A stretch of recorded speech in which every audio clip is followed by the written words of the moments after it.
नाग पंचमी पूजा का दिन, नाग देवता रक्षक बन।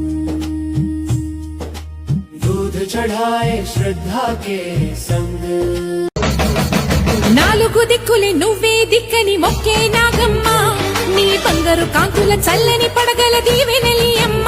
అమ్మా నాలుగు దిక్కులే నువ్వే దిక్కని మొక్కే నాగమ్మ, నీ బంగారు కాంతుల చల్లని